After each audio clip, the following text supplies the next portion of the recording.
Kitco Mining special coverage of the Mining Investment Event of the North is brought to you by EMX Royalty Corp.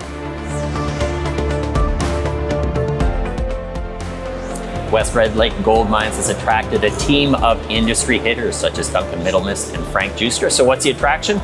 I'm with Gwen Preston. She is VP Investor Relations. Gwen, welcome to Kitco. Thank you for having me. Tell us, what is the opportunity at West Red Lake Gold Mines? Well, it's a question that I'm very used to answering right now because I just started in this role. Congratulations, I should have said. Thank you, yes. So Mm. I closed up a business that I'd been running for 10 years, which was about finding the best investment opportunities in the mining space to help retail investors, find those. And I closed that up to join this team.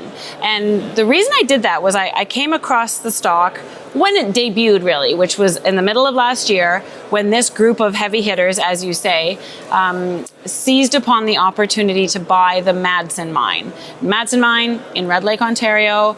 People will be familiar with the name, likely, because this was the PureGold story. So PureGold bought this asset in 2016. It was a historic mine. It ran for 40 years, from the 30s to the 70s. That was its first phase of life. Then PureGold used that time, 2016 to about 2022, to drill it, do a feasibility study, permit it, and build the mine.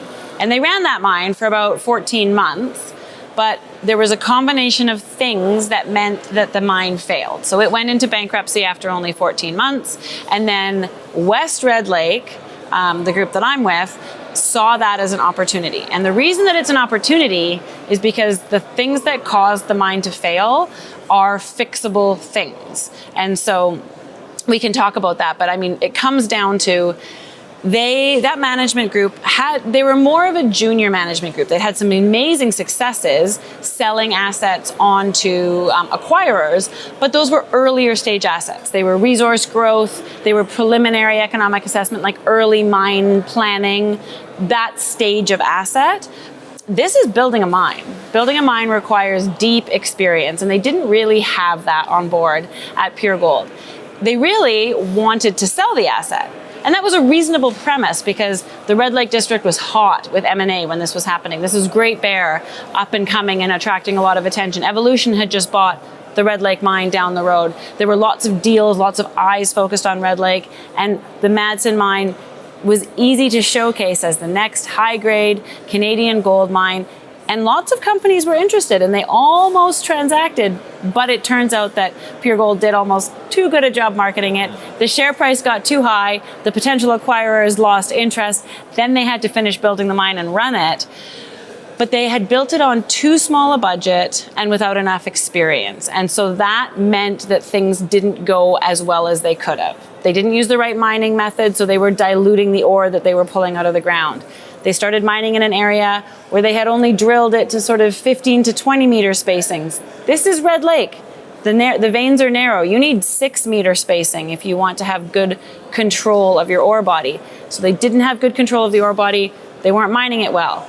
Those things together mean that they were bringing rock to the mill that graded 3 grams instead of 8 grams. That isn't going to play well when you're trying to start up a mine or run a mine.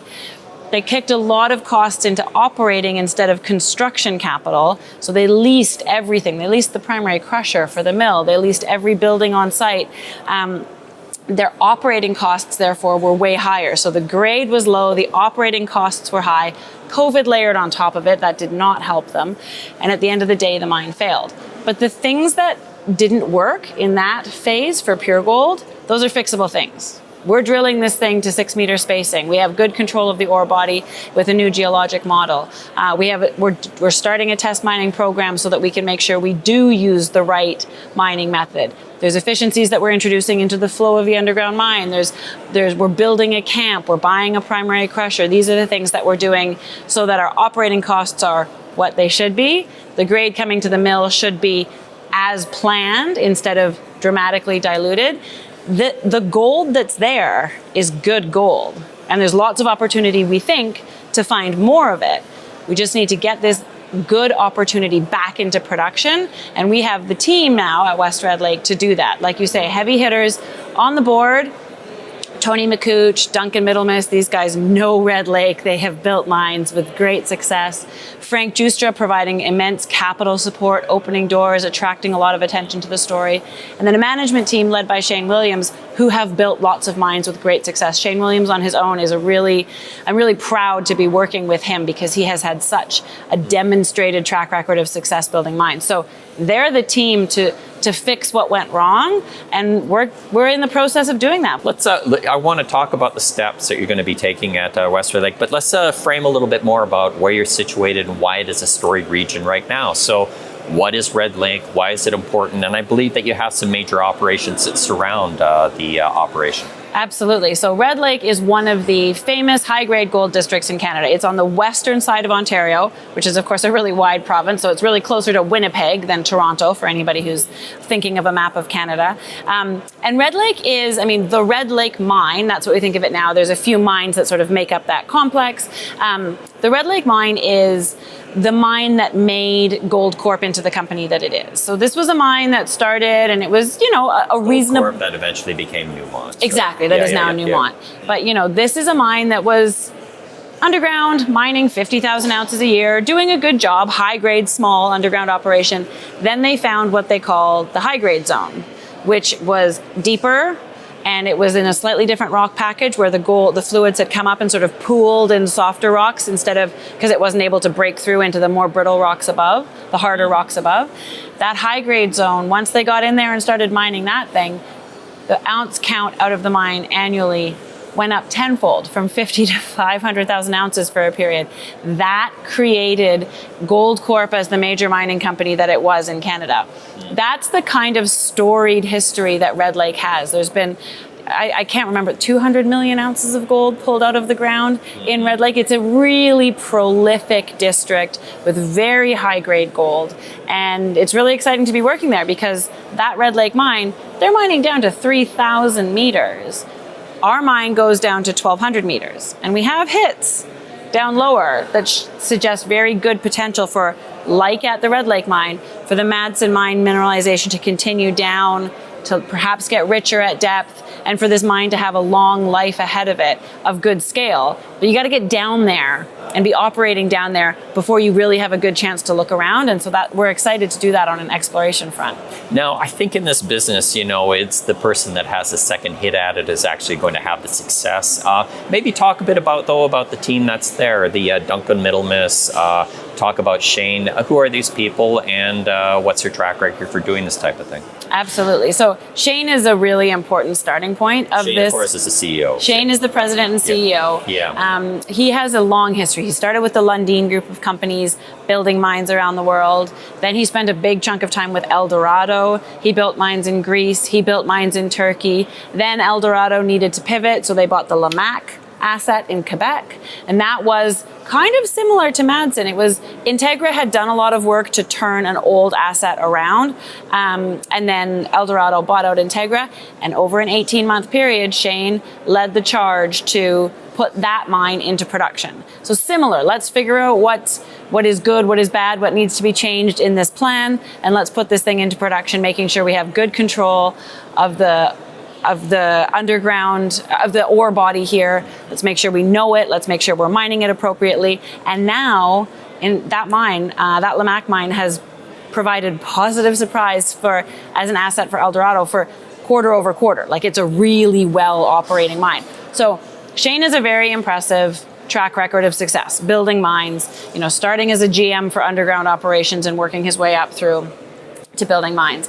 And then because he's the CEO, president and CEO, and left his previous job to come and run this company, and because he's backed by Frank, who of course is known for having done exactly this before. The companies that Frank has built in previous gold markets, they similarly started with an asset like Madsen, that they could get into production. That wasn't a huge asset. It wasn't going to produce 200,000 ounces of gold, but it's a stepping stone. You start with this, and then you get another asset, and you get another asset. And that's what Frank has done multiple times over his career, over sort of a 5 to 7 year period. And so that backing, it makes it clear that Frank sees that potential in West Red Lake, starting with Madsen under Shane Williams. And so when you have that partnership going on, you can attract really good people to your team. So yes, on the board we have Tony McCooch, who led Kirkland Lake to great success before being taken out.